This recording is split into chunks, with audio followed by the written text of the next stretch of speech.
Hello everyone, student corner 2.0 YouTube চ্যানেলে সকলকে স্বাগত জানাই।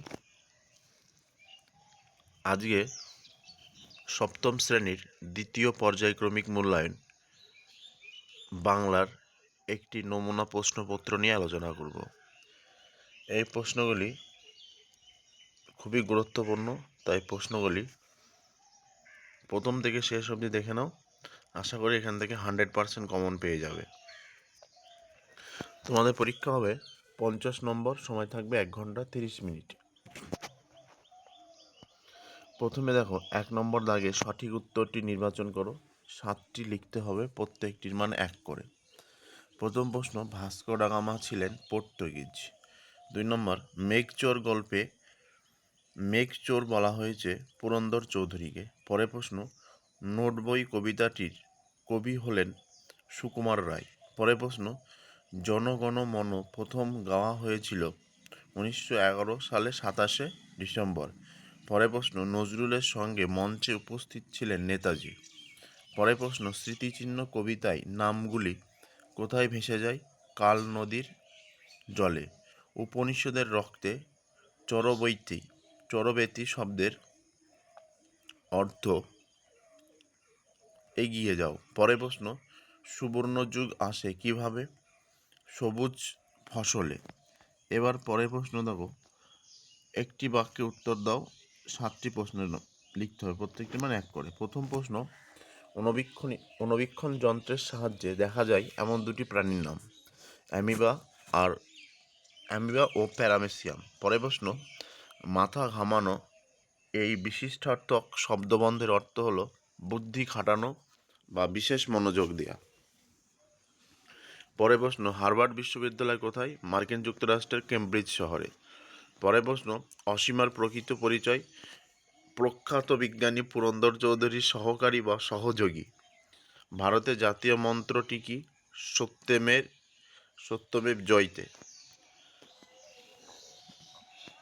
পরের প্রশ্ন, গাইবার সময় নজরুলের মুখে কি থাকতো? দিব্যজ্যোতি বা আবেশ ফুটে উঠত। পরের প্রশ্ন, কারা মানুষের মনে চিরস্থায়ী আসন লাভ করে? যারা নিঃস্বার্থভাবে মানুষের সেবায় নিজেদের নিয়োজিত করেন। পরের প্রশ্ন দেখো, 3 নম্বর দাগে যে কোনো দুটি প্রশ্নের উত্তর দাও, প্রত্যেকটির মান 2 করে 3 করে। প্রথম প্রশ্ন, আটলান্টিস কি?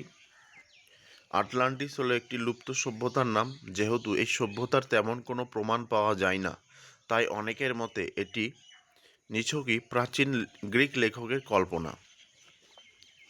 পরের প্রশ্ন, প্যারামেসিয়াম কিভাবে চলাফেরা করে? অ্যামিবার মতো একটি এককোষী জীব প্যারামেসিয়াম এর সেলের চারিদিকে ছোট ছোট চুলের মতো অসংখ্য গমনাঙ্গ থাকে। এই গমনাঙ্গগুলিকে সিলিয়া বলা হয়। এইসব সিলিয়াকে যেভাবে খুশি ব্যবহার করে প্যারামেসিয়াম জলের মধ্যে হাজার দাঁড়ে নৌকা চালানোর মতো এগোতে বা পিছোতে পারে। পরের প্রশ্ন, ওরা ভেবেছিল মনে। কাদের কথা বলা হয়েছে? তারা কি ভেবেছিল? স্মৃতিচিহ্ন কবিতায় ওরা বলতে অতীতের সাম্রাজ্যলোভী শাসকদের কথা বলা হয়েছে। সাম্রাজ্যলোভী শাসকরা নিজের ক্ষমতা বলে সাম্রাজ্যের সীমানা বাড়িয়েছেন এবং নির্মাণ করেছেন সুন্দর প্রাসাদ। এই সব শাসকেরা মনে করেছেন তারা যখন পৃথিবীতে থাকবে না, তখন এই অট্টালিকা বা প্রাসাদগুলি চিরকাল তাদের বিজয় কীর্তিরূপে মানুষ স্মরণ করে রাখবে। পরের প্রশ্ন লেখো যে কোনো। পরের প্রশ্ন, নিচের দুটি প্রশ্নের উত্তর দিতে হবে, প্রত্যেকটি মান 3 করে। প্রথম প্রশ্ন, কালস্রোত কাদের নাম ধুয়ে যায়? সেই স্রোতে কাদের স্মৃতি গ্রাস করতে পারে না? মানব সভ্যতার ইতিহাসে সাম্রাজ্যলোভী শাসকদের নাম কালস্রোতে ধুয়ে যায়। এর কারণ মানুষের মঙ্গলের জন্য কোনো রকম কাজ তারা করেননি। মানুষ তাদের চিরকাল মনে রাখে, ভালোবাসে, শ্রদ্ধা করে, যারা তাদের সীমিত ক্ষমতার মধ্যেও মানুষের জন্য ভালো কাজ করে গেছেন।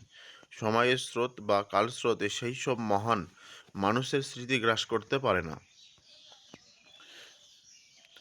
কার পরে প্রশ্ন, কাল থেকে মনে মোর লেগে আছে খটকা। কাল থেকে মনে কি খটকা লেগে আছে? সাবান বা পটকা কিসে ঝোলা গুড় দেয় তা নিয়ে কথকের মনে আগের দিন থেকেই খটকা লেগে আছে। পরে প্রশ্ন, চিরদিনের কবিতাটিতে গ্রামীণ মানুষের জীবনযাপনের যে ছবিটি পাওয়া যায় তা লেখো। আলোচ্য অংশটি কবি সুকান্ত ভট্টাচার্যের রচিত চিরদিনের কবিতা থেকে নেওয়া হয়েছে। উদ্ধৃত অংশটিতে তুলে ধরা হয়েছে একটি গ্রামের দুপুরবেলার ছবি। গ্রামটি সবুজ মাঠে ঘেরা। কৃষক ছাড়াও তাঁতি, কুমোর, কামার প্রভৃতি নানান পেশার মানুষ সেই গ্রামে বাস করেন। সকালবেলা থেকে এইসব পেশার মানুষ যে যে যে যে যার কাজে লেগে পড়েন। সেই সব কাজের শব্দ সারাটা দুপুর জুড়ে একটানা বিচিত্র সুর সৃষ্টি করে। সেই সুর ভেসে বেড়ায় সবুজ মাঠের উপর দিয়ে। কাজ করতে করতে চাষিরা সারাটা দুপুর ধরে সেই সব বিচিত্র ধ্বনি শোনেন। এবার দেখো, নিচের যে কোনো 3টে প্রশ্নের উত্তর দাও, প্রত্যেকটির মান 2 করে। প্রথম প্রশ্ন, সার্কাসের লোকেরা বনের মধ্যে কেন ছিল? হোটেলওয়ালা সোনা টিয়াকে কি ব্যাখ্যা দিয়েছিলেন? মনে নেই আজ রাত্রে আমার জন্মদিনের ভোজ, সকলের নিমন্ত্রণ। কার জন্মদিন, সেদিন কি কি রান্না হবে? পরের প্রশ্ন, ঘাস জমিতে জানোয়ারদের যে খেলা সোনাটিয়া দেখছিল তার নিজের ভাষায় লেখো। পরের প্রশ্ন, ঘড়িওয়ালার বনের মধ্যে এলে কে এই কথা জানতে চাইছিল? তার আসার কি কারণ জানা যায়? এবার দেখো, নিচের প্রশ্নগুলি উত্তর দাও। শুদ্ধ বানান, ধরনী, সূত্রপাত। শব্দ বিভক্তি কাকে বলে? যে বর্ণ বা বর্ণ সমষ্টি শব্দের সঙ্গে যুক্ত হয়ে শব্দটিকে নাম পদে পরিণত করে সেই বর্ণ বা বর্ণ সমষ্টিকে শব্দ বলা হয়। পরের প্রশ্ন, অনুসর্গ কাকে বলে? যেসব অব্যয় বিশেষ্য বা সর্বনাম পদের পর পৃথকভাবে বসে শব্দ বিভক্তির কাজ করে। পরের প্রশ্ন, একটি রূঢ় শব্দের উদাহরণ। প্রবীণ। ধনাত্মক শব্দের ঝনঝন, গবেষণা, মনোহর, সন্ধিবিচ্ছেদ। দেখে নাও ভালো করে। এবার 8 নম্বর দাগে দেখো, চিরদিন, আলাপ, বাক্য রচনা করতে হবে। এবার 7 প্রবন্ধ রচনা করো। একটি করতে হবে, 3টে আছে দেখে নাও, 3টেই খুবই গুরুত্বপূর্ণ।